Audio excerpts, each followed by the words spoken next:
కేంద్ర బీజేపీ ప్రభుత్వ విధానాలు, కేంద్ర బీజేపీ కార్మిక వ్యతిరేక విధానాలు కాపాడుకున్న కార్మిక చట్టాలను వెంటనే కార్పొరేట్ అనుకూల విధానాలు. బ్రిటిష్ కాలం కన్నా ముందు సంపాదించుకున్నటువంటి కార్మిక చట్టాలను 29 కార్మిక చట్టాలను బీజేపీ ప్రభుత్వము మొన్న 4 కోట్లుగా విభజించి జీవో విడుదల చేయడం అనేది జరిగింది. ఆ జీవోను వెంటనే వెనక్కి తీసుకోవాలని అన్ని కార్మిక సంఘాలు నిరసన కార్యక్రమం చేపట్టడం జరుగుతుంది. కావున వెంటనే బీజేపీ ప్రభుత్వము ఆ జీవోను వెనక్కి తీసుకోవాలి. ఇప్పుడు ఇక్కడ ఉన్నటువంటి రాష్ట్ర ప్రభుత్వం కూడా ఆ జీవోను రద్దు చేసే విధంగా రోడ్డు మీదకి వచ్చి పోరాటాలు చేయాలి బీజేపీకి వ్యతిరేకంగా.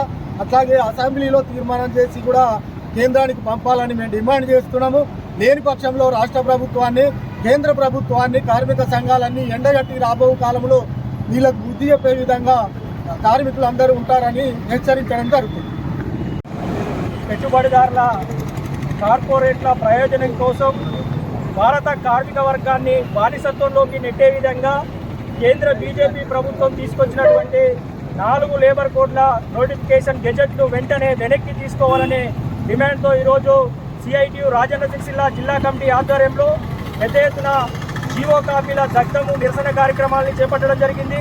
మరి దేశంలోని కార్మిక వర్గము తమ హక్కుల కోసం అనేక సంవత్సరాల నుండి పోరాటాలు చేసి సాధించుకున్నటువంటి 29 కార్మిక చట్టాలను కేంద్ర బీజేపీ ప్రభుత్వము మరి కార్మిక సంఘాలు వ్యతిరేకిస్తున్నప్పటికీ ఏకపక్షంగా వాటిని ఆమోదిస్తూ మొన్న నవంబర్ 21వ తేదీన నోటిఫికేషన్ గెజెట్ని విడుదల చేయడాన్ని తీవ్రంగా కార్మిక వర్గం పక్షాన సిఐటియుగా మేము తీవ్రంగా ఖండిస్తూ ఉన్నాము. మరి కార్మిక వర్గం ఈ దేశానికి మరి ఆదాయాన్ని సృష్టిస్తున్నటువంటి కార్మిక వర్గం పట్ల మరి హక్కులను హరించే విధంగా ఎవరిచ్చారు మీకు హక్కని మేము ప్రశ్నిస్తూ ఉన్నాము. మరి దేశ ప్రధాని నరేంద్ర మోడీ గారు మరి కార్మికులకు అన్ని విధాలుగా మేము మంచి చేస్తున్నామని చెప్తున్నటువంటి పరిస్థితి ఉంది.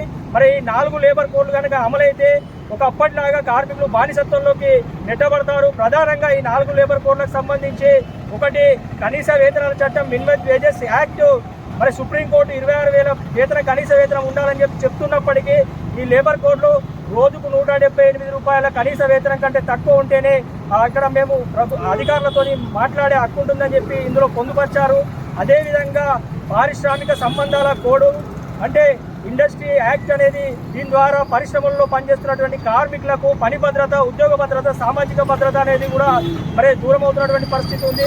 ఇంకొకటి 3వది పరిశ్రమల ఇండస్ట్రియల్ యాక్ట్, పారిశ్రామిక సంబంధాల కోడ్, పరిశ్రమల్లో పనిచేస్తున్నటువంటి కార్మికులకు పిఎఫ్, ఈఎస్ఐ, బోనసు, గ్రాట్యుటీ లాంటి చట్టాలని నిర్వీర్యం చేసే విధంగా ఈ కోడ్లో పొందుపరిచాడు. అదేవిధంగా మరి safety and health security code, ఈ 4వ కోడ్కు సంబంధించి కార్మికుల ఆరోగ్యము, రక్షణ సంబంధించినటువంటి వాటిని కూడా నిర్వీర్యం చేసే విధంగా ఈ 4 కోడ్లను తీసుకురావడం జరిగింది. వీటిని ఇప్పటికే గత 5-6 సంవత్సరాలుగా దేశంలోని అన్ని కార్మిక సంఘాల ఆధ్వర్యంలో వ్యతిరేకిస్తున్నప్పటికీ బీహార్ ఎన్నికల తర్వాత కేంద్రం నరేంద్ర మోడీ గారు బీహార్ ఎన్నికల్లో కార్మికుల ఓట్లు దండుకొని బీహార్ ఓట్లు మరి సంపాదించుకొని అక్కడ అధికారంలోకి వచ్చినాక వెంటనే ఈ జీవోను తీసుకురావడం జరిగింది. మరి కార్మిక వర్గం పోరాడి ప్రాణత్యాగాలు చేసి సాధించుకున్న ఈ చట్టాలు సాధించుకోవడం జరిగింది. మరి ఈ కార్మిక నోటిఫికేషన్ రద్దు చేసేంత వరకు కూడా కార్మిక వర్గం పోరాటాలు నిర్వహించి మా హక్కులను కాపాడుకుంటామని చెప్పి తెలియజేస్తూ ఉన్నాము. అదేవిధంగా రాష్ట్రంలో అధికారంలో ఉన్నటువంటి రేవంత్ రెడ్డి ప్రభుత్వము పొద్దున్న లేస్తే మరి కేంద్ర బీజేపీ ప్రభుత్వానికి వ్యతిరేకిస్తూ మాట్లాడుతూ ఉంది.